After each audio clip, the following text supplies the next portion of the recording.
ሰላም ውድ የዘገብርኤል ዩቲዩብ ቤተሰቦች እንዴት ናችሁልኝ? ደህና ናችሁልኝ? እግዚአብሔር ይመስገን ደህና ነኝ። ዛሬም እንግዲህ እንደተለመደው በአዲስ ቪዲዮ ተመልሻለሁ። አንድ ቪዲዮ እናይና በሱ ላይ ሀሳብ አስተያየታችንን የምንሰጥ ይሆናል። ይህን ዩቲዩብ ሰብስክራይብ ማድረጋችሁ እንዳትረሱ፣ ላይክ እያደረጋችሁ ጀምሩ። ወደ ቪዲዮ። ቤት ውስጥ አንድ ቀን በቃ ነገሮችን አስተካክዬ ብዬ አስበና ወይ ስራው ይቋረጣል ወይ ይቆማል። ማስበው ማቀደው ነገር ጭልም ይልብኛል። ማነው ይህን ስሜት የሚያውቀው? ማነው? ጋይስ ጸሎት አድርጉልኝ። በቃ ተስፋ ቆርጫለሁ። ጌታ ምስክሬ ነው የምላችሁ። እኔ ተስፋ ቆርጫለሁ። በቃ እኔ የማዝነው ለእናቴ ነው። እናቴ ይቅርታ አድርግልኝ። እኔ ተስፋ ቆርጫለሁ። እንግዲህ ቪዲዮ እንደተመለከታችሁት ነው። መጀመሪያ ለወንድማችን እግዚአብሔር አምላክ ብርታቱን ጉልበቱን ይስጠው፣ መጽናናቱን ይስጠው። በጣም የተጎዳ በጣም የተሰማው ይመስለኛል በህይወቱ ላይ በተፈጠረበት ነገር። ይሄ ለምን ሆነ? ይሄ ነገር ለምን ተፈጠረበት በህይወቱ? ወይም ደግሞ አብዛኞቻችን ለምን እንደዚህ አይነት ነገር ያጋጥመናል የሚለውን ነገር እስኪ በጣም ብዙ ነጥቦች ነው ያሉት። ከብዙ ነጥቦች ውስጥ የተወሰኑትን አንስተን እንነጋገር። እስኪ ነገር ለመነጋገር 3 ነጥቦች እናነሳለን ከአንድ መጽሐፍ ቅዱስ ጋር በማጣቀስ ማለት ነው። አንደኛው ምንድነው? ከእግዚአብሔር መክሊታችንን መጠየቅ፣ ከእግዚአብሔር መክሊታችን ምን እንደሆነ ማወቅ ወይም ደግሞ መጠየቅ። ሁለተኛው ደግሞ ስኬታችንን ከእግዚአብሔር አምላክ ጋር ማጣበቅ፣ ሁሉ ነገሮች እንቅስቃሴያችንን ከእግዚአብሔር ጋር ማድረግ ማለት ከእግዚአብሔር ጋር መሄድ። ሶስተኛ ነገር ደግሞ ምንድነው? ትዕግስት ነው ማለት ነው። እግዚአብሔርን እስከ ምን ያህል ድረስ እታገሰዋለሁ ወይም ደግሞ እግዚአብሔር አምላክን ያሰብኩትን ነገር የጠየቅኩትን ነገር እስከምታደርግልኝ ድረስ ትዕግስቱን ስጠኝ ብለን ትዕግስትን መጠየቅ ይሆናል ማለት ነው። እነዚህ 3 ነጥቦች አንድ የመጽሐፍ ቅዱስ ቃል በማንሳት እናገርባቸው እስኪ። መጽሐፍ ቅዱሳችንም እንደዚህ ይላል በማቴዎስ ወንጌል ምዕራፍ 6 ቁጥር 33 ላይ ነገር ግን አስቀድማችሁ የእግዚአብሔርን መንግስትና ጽድቁን ፈልጉ እነዚህም ሁሉ ይጨመርላችኋልና ይላልና የመጀመሪያ ነጥብ ምንድነው? መክሊታችንን መጠየቅ። መክሊታችን ምን እንደሆነ ጸጋችን ምን እንደሆነ እግዚአብሔርን መጠየቅ። ያንን ደግሞ እንዴት ነው የምንጠይቀው? ሱባኤ በቢያንስ 3 ቀን ሊሆን ይችላል፣ 1 ሳምንት ሊሆን ይችላል፣ 15 ቀን ከዛም በላይ ሊሆን ይችላል። ሱባኤ ይዘን ማድረግ የምንፈልገውን ነገር መስራት የምንፈልገውን ነገር በህይወታችን ውስጥ መለወጥ የምንፈልጋቸውን ነገሮች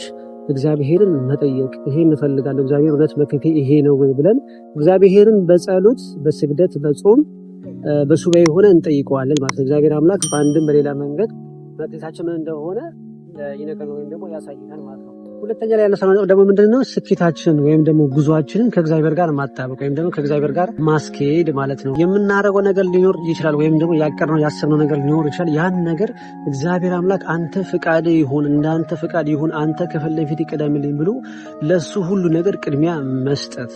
እግዚአብሔር ማጉደል የሌለብን ነገሮች አለማጉደል፣ ከሱ ቤት አለመራቅ ወይም ደግሞ እሱ የሚጠላቸውን ነገሮች አለማድረግ። እግዚአብሔር አምላክ ስራችንን እንዲባርክልን ከእግዚአብሔር ጋር ወደፊት ማስኬድ ማለት ነው።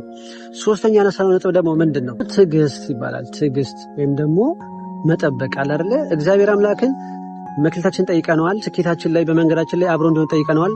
ስለዚህ የምናስበው ቦታ ላይ ወይም ደግሞ የምንፈልገው ቦታ ደግሞ ለመድረስ ምን ማድረግ አለብን? የእግዚአብሔር አምላክን ፍቃድ መጠበቅ መቻል አለብን። ይሄ ደግሞ ትዕግስት ይባላል ማለት ነው። እግዚአብሔር አምላክ ትዕግስቱን እንዲሰጠን አብዝተን መጸለይ መጠየቅ መቻል አለብን ማለት ነው። ምክንያቱም ሰው ልጅ አበቃው በቃ ጨረስኩኝ ተስፋ ቆርጫለሁ በሚልበት ሰዓት ነው እግዚአብሔር አምላክ ስራውን መስራት የሚጀምረው እና ሁሉን ነገር ለእግዚአብሔር መስጠት። ምናልባት እኛ ያሰብነው ነገር ላያስፈልገን ይችላል። እኛ ከምንፈልገው ይልቅ እሱ የሚያስፈልገን ነገር ስለሚያውቅ እሱ የሚያስፈልገን ነገር ነው የሚያደርግልን።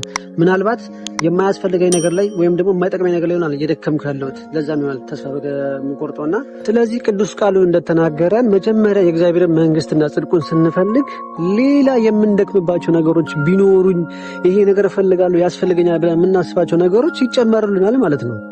ስለዚህ መጀመሪያ ምንድነው ማድረግ ያለብን? የእግዚአብሔርን መንግስትና ጽድቅ መፈለግ አለብን። ከዛ በኋላ በበረከት በስጦታ የሚመጣ ነገሮች ናቸው። እግዚአብሔር አምላክ ለኛ ሲያስብልን ለኛ ይሄ ነገር ለአንተ ይጠቅምሃል ለእናንተ ነው ብሎ ያሰበው ነገር ካለ ይመጣል። ወዴትም የማይሄድ ነገር ነው። ግን ቀድመውኑ ከመጀመሪያውን ጀምረን እኛ ከእግዚአብሔር አምላክ ከተለየን እንዴት የምናስበው ነገሮች ሊሳኩ ይችላሉ? ምክንያቱም እንደዚህ ለመሆን ተስፋ ለመቁረጥ የምሰራው ስራ ሁሉ የማረገው ነገር ሁሉ የምነካው ሁሉ አይበረክትልኝም፣ አይሆንልኝም፣ ሁሉ ጊዜ ይበላሽብኛል ስንል የት ነበርን? ይሄን ነገሮች ከመጀመራችን በፊት የት ነበርን? እውነት በእግዚአብሔር ቤት ነበርን ወይ? እግዚአብሔርን በጸሎት ጠይቀናል ወይ? ለእግዚአብሔር ዝቅ ብለናል ወይ? ተገዝተናል ወይ? ለሰራነው ኃጢአት ንስሐ ገብተናል ወይ? እውነት ጾመናል ወይ? ጸልየናል ወይ? ሰግደናል ወይ? እነዚህን ነገራቶች ማሰብ አለብን። መጀመሪያ ተስፋ ቆርጫለሁ ወይም ደግሞ በቃይ ከማለታችን በፊት ማለት ነው። ከእግዚአብሔር ያልተጠጋ ሰው መጨረሻው ምንድነው የሚሆነው? ተስፋ መቁረጥ ነው። ትልቁ የሰይጣን ዓላማም ስራም የሰው ልጅን ተስፋ ማስቆረጥ ነው። ተስፋ ከቆረጣችሁ ደግሞ ሁሉ ነገር ያበቃል ማለት ነው። ራስን እስከ ማጥፋት ድረስ ይደረሳል ማለት ነው። ስለዚህ ምንድነው ማድረግ ያለብን? መጀመሪያ የእግዚአብሔርን መንግስትና ጽድቁን እንፈልጋለን። ከዛ በኋላ እኛ የምንሻው ሁሉ የልባችን መሻት ሁሉ በእግዚአብሔር አምላክ እጅ ነው። በመድኃኔዓለም እጅ ታሪክ ተበላሽቶ አያውቅም። ስለዚህ ለምን እፈራለሁ? ለምንስ እጨነቃለሁ? ሁሉን ያስገኘ አምላክ፣ ሁሉን ማድረግ የሚችል አምላክን ይዤ ለምን እጨነቃለሁ? ለምንስ ተስፋ አስቆርጣለሁ? ስለዚህ መጀመሪያ የእግዚአብሔርን መንግስትና ጽድቁን እንፈልግ። ከዛ በኋላ ሁሉም ነገር በተርታ ተሰልፎ እንደው ሳትፈልጉት የሚመጣ ነገር ነው የሚሆነው ማለት ነው። ስለዚህ ወንድማችን በጣም የተሰማው ስሜት አለ። ተስፋ ቆርጧል፣ አዝኗል፣ ተከፍቷል። ግን ቀደም ብሎ እነዚህ ነገሮች ቢያስባቸው በጣም መልካም ነው። እኔ እንደ ወንድምነት የምመክረው እስኪ ወደኋላ መለስ ብሎ ራሱን ይመልከት። ምን አይነት ውስጥ የነበረው ከእግዚአብሔር ጋር ያለው ቁርኝነት ወይም ደግሞ ከእግዚአብሔር ጋር ያለው ሪሌሽን ምን አይነት ነበር የሚለው ነገር መለስ ብሎ ቢያይ ትንሽ የሚረጋጋ ይመስለኛልና ምንም ነገር ስንጀምር፣ ምንም ነገር ስናስብ በእግዚአብሔር ታስቡ፣ በእግዚአብሔር የተፈጸመ መሆን አለበት። ያለበለዛ ወዳቂዎች ነን ማለት ነው። እኛ ያለ እግዚአብሔር ባዶ ነን። እግዚአብሔርን አስቀድመን እንፈልግ፣ መሻታችንን እንዲሟላልን ከፈለግን ማለት ነው።